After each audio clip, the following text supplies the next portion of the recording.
Olá, queridos amigos, alunos, estudantes da lição da Escola Sabatina. É muito bom mesmo ter você para mais um estudo bíblico. Hoje, segunda-feira, dia 17 de agosto de 2020, não é? Ontem eu cometi o crime de citar o mês de outubro. Vocês me perdoem, eu não sei onde estava com a cabeça. Mas enfim, não é isso? 17 de agosto de 2020. É bom a gente referendar o estudo, até porque nós seguimos uma sequência de temas dentro de um tema maior semanal, não é isso? Convido você para orarmos, para nos aprofundarmos melhor no tema de hoje. Deus bondoso, na tua infinita misericórdia e bondade confiamos e pedimos a tua bênção para compreendermos o tema para o dia de hoje. Em Cristo oramos agradecidos. Amém. O título do estudo é o seguinte: como Jesus tratava as pessoas. Sim, esse é um dos principais diferenciais de Jesus Cristo e os demais líderes, mestres, rabis da sua época. A maneira com que ele tratava as pessoas. As pessoas tinham uma importância, um significado, tinham uma solenidade nos olhos de Jesus Cristo, e a sua sensibilidade, a sua compaixão, a sua misericórdia, o seu amor, o seu afeto era expresso em grande parte nas suas palavras. Não é isso? O estudo de hoje destaca que tão importante é a forma, a maneira com que você fala, quanto o significado que se diz. Ou seja, é a verdade? Legal, mas como você transmite a verdade? Como você entrega isso? Você está correto, está com a razão? Tudo bem, mas como é que você faz com que as pessoas notem isso no contexto, na circunstância em que você se encontra? E Jesus Cristo, ele era mestre em dizer o que precisava ser dito da melhor forma para alcançar o seu objetivo principal. O objetivo principal, ou seja, o alvo, salvação, conforto, advertência, justiça, imparcialidade e por aí vai, não é isso? O objetivo de Jesus era extrair o melhor das pessoas e Jesus usava o exercício do elogio para alcançar amizades, pessoas, atenção e opiniões. A lição também diz o seguinte: o Evangelho de Lucas registra que as multidões se maravilhavam das palavras de graça que lhe saíam dos lábios. Eram lábios sábios, um jogo de palavra. Jesus não perdia oportunidades, em momento algum. O texto segue. O Evangelho de João acrescenta que a graça e a verdade vieram por meio de Jesus Cristo. Ou seja, ele em pessoa, revelando o caráter de Deus o Pai, utilizou-se também da expressão verbal, da oratória, da forma de abordagem para ganhar terreno no território do adversário e conquistar almas para o seu reino. Quando eu e você lemos Mateus 8, de 5 a 10 e Marcos 12, 34, nós temos duas histórias icônicas dos evangelhos. A primeira é a história do centurião que pede cura para o seu soldado, para o seu servo. Ele diz: tendo Jesus entrado em Cafarnaum, capítulo 8 de Mateus, verso 5, apresentou-se-lhe um centurião implorando: Senhor, o meu criado jaz em casa de cama, paralítico, sofrendo horrivelmente.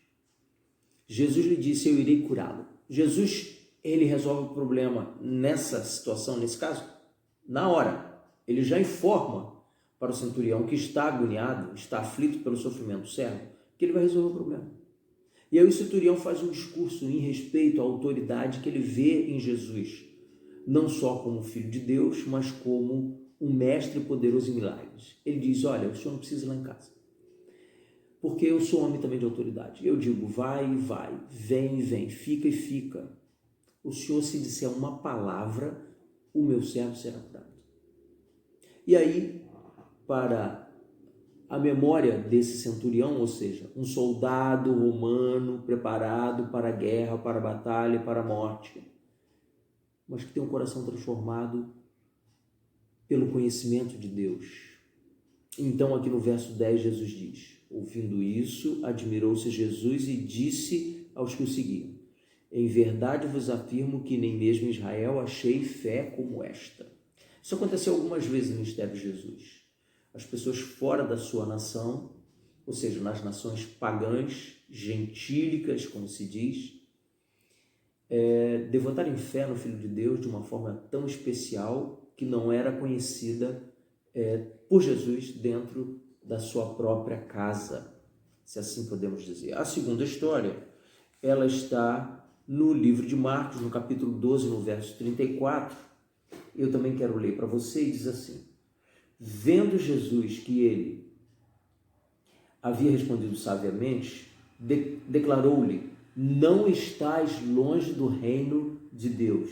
E já ninguém mais ousava interrogá-lo. Aqui é um diálogo, não é isso, com um escriba, com um fariseu, de uma forma onde os mandamentos de Deus foram resumidos em dois: amarás a Deus acima de todas as coisas e amarás o teu próximo como a ti mesmo. São os versos anteriores ao 34, verso 30, verso 31, e Jesus vê que essa pessoa que o interpela conhece bem a lei e ela compreende o espírito da lei. Estamos falando da lei moral, estamos falando da lei moral de Êxodo 20, onde os 4 primeiros mandamentos dão orientação do ser humano em relação a Deus e os outros 6 do ser humano em relação ao ser humano. Então Jesus disse: olha, você compreendeu tão bem o espírito da lei que você não está longe do reino de Deus. E eu e você precisamos entender isso, não é? Quando a Bíblia diz, olha, olho por olho, dente por dente, não é porque a pessoa cegou outra que nós precisamos cegar quem cegou. Não é isso que a Bíblia está ensinando. A Bíblia está ensinando que a penalidade, a repreensão em relação a quem cometeu o crime deva ser de uma certa altura que corresponda à ofensa, à perda do outro. Mas não por isso que fisicamente precisa ser ferido, arrancado o olho ou qualquer coisa dessa natureza. Não é essa a intenção e o espírito da lei quando se trata dessa questão. Não é isso? Voltando ao texto da lição, a lição nos diz o seguinte: a declaração de Jesus a um oficial militar romano foi revolucionária. Por quê? Pense como aquele oficial de carreira do exército deve ter se sentido quando Jesus afirmou que não havia encontrado tamanha fé. Jesus estava referindo-se em relação aos seus discípulos para que eles pensassem, para que eles refletissem, multidões o seguindo, para que eles entendessem, olha, esse cara, ele não nasceu na nossa nação. Nós estamos falando da salvação da humanidade desde sempre. E esse homem foi treinado para uma vida de destruição. E ele compreende muito bem o que é se compadecer do outro. Era um servo, ele poderia deixar morrer para lá no sofrimento. Problema do servo. Mas não, aqui esse homem vê o seu empregado, o seu servo, como um ser humano, com sentimentos, com desejos, com planos, com propósitos, com família. Sim. E ele cuida para que o sofrimento desse homem seja solucionado. Talvez agora o servo passasse a ter mais saúde do que ele. Mas isso não era a questão principal do assunto. Aqui o comentário diz a respeito do segundo texto: Jesus tinha a capacidade de realçar o melhor das pessoas. Poucas coisas são tão eficazes quanto um elogio para abrir o coração ao Evangelho. Busque o que há de bom nas pessoas ao seu redor e permita que elas saibam que você os aprecia. Todas as pessoas têm virtudes. Há pessoas que têm um monte de defeitos na nossa visão, mas elas têm virtudes também. Ao invés de gastarmos a nossa energia, nosso tempo, a nossa força, a nossa saúde, criticando, reprovando, nós podemos, quem sabe nessa hora, calar, silenciar e na hora das virtudes produzir um bom elogio. Isso faz com que as pessoas nos olhem com empatia E se eu e você somos propagadores do Evangelho, o que precisamos das pessoas é mesmo empatia conosco. Porque teremos um canal de comunicação aberto para expor a palavra bíblica. Quantas pessoas estão buscando paz, conforto, estão buscando algum estilo de vida diferente do que levam, para melhor do que têm hoje? E a maioria dessas pessoas, às vezes, não sabem que esse tipo de mudança, de transformação, pode ser dado pelo convívio com a palavra de Deus. Mas você sabe, eu sei. Então é nosso privilégio e responsabilidade criar canais de comunicação para que essas pessoas tenham os olhos e os ouvidos postos na Santa Palavra. E a transformação é diária, contínua, permanente, segundo o desejo e obra do Espírito Santo. Eu sigo no estudo com a seguinte questão. Numa comparação dos textos de Isaías 42, 3, Colossenses 4, 5 e 6 e Efésios 4 e 15, a pergunta nos diz para buscarmos saber o que esses textos compartilham, revelam sobre compartilhar fé, sobre relacionamentos. Nós precisamos ser sábios, é o que o texto diz. Há pessoas que estudam, tem muito conteúdo, são inteligentes para gravar conteúdo, são inteligentes para gravar conceitos, mas não conseguem transformar isso em sabedoria. Ou seja, tem um monte de conhecimento, mas não se tornam sábios. Há pessoas que não foram à academia, não foram à escola, mal foram alfabetizadas às vezes, mas emanam sabedoria todo o tempo, porque conseguiram aprender com a vida, observando a natureza, o exemplo de outras pessoas, o que é certo, o que é errado, o que é o bom, o que não é, qual o caminho para se viver em paz, qual o caminho para se progredir, cuidar da sua própria saúde, da sua própria vida e distribuir um pouco de tudo de bom que recebeu para os outros. São pessoas sábias, embora não detenham academicamente, filosoficamente, uma quantidade qualquer de conhecimento. Eu vou caminhando para o final do estudo de hoje com a seguinte afirmativa. Jesus era tão compassivo que cuidava para não ferir desnecessariamente alguém que estava apenas chegando à fé, nem a apagar a menor brasa no coração das pessoas. Isso muito acontece, não é? Às vezes as pessoas vêm chegando para o convívio da nossa congregação e etc. E eu e você estamos lá há décadas. E nós temos um rito, né? Temos uma visão sobre lei, sobre saúde, sobre família, sobre relacionamentos e tal. E as pessoas que estão chegando, na sua grande maioria, obviamente, não vão ter a mesma experiência e visão que nós. Precisamos ter um cuidado extraordinário, cirúrgico, para não ofendê-las, para não afastá-las, para não diminuí-las.